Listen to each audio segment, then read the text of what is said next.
Well, Novak, first of all, you arrive in Cincinnati fresh from that surprise third-round exit against Joe. I mean, it's a result that surprised many, but listening to you after the match, it really just sounded like a case of almost just a bad day in the office for you playing against a very inspired Joe there last week. Well, Joe reached the finals now in Toronto, of course, and he's been playing some great tennis, so credit to him for playing well and serving great and very efficient. He didn't allow me to come back to the match after a sloppy start. After I lost the first set, I hoped I could, regroup and get back. But I just wasn't a great day. I made a lot of unforced errors and didn't play at the level that I wanted. But that sport, it happens, and I have to move on.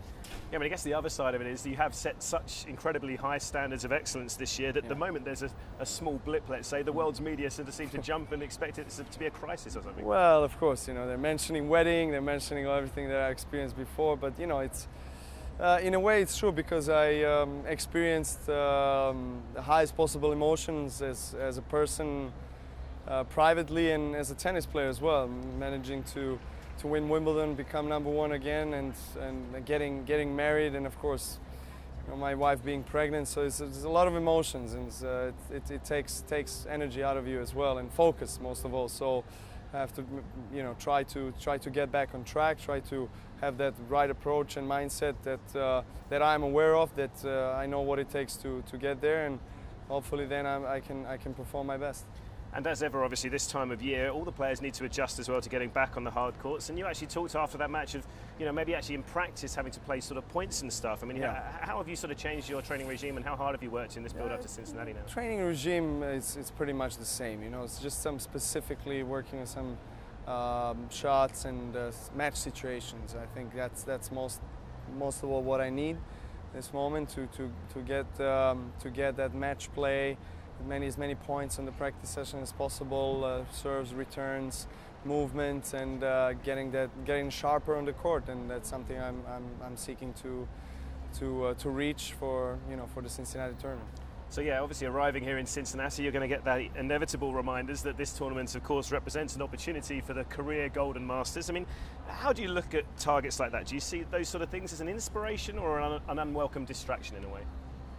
No, I look at it as more of an inspiration, and it adds to the importance of this tournament. Of course, this year, and it was last year as well. So I've been 4 times runner-up in Cincinnati, so I've played some great matches, some great tennis in this tournament, but just didn't manage to make that final step. And hopefully this year it can happen. But first of all, I have to get myself in the right shape in order to have the chance to go far.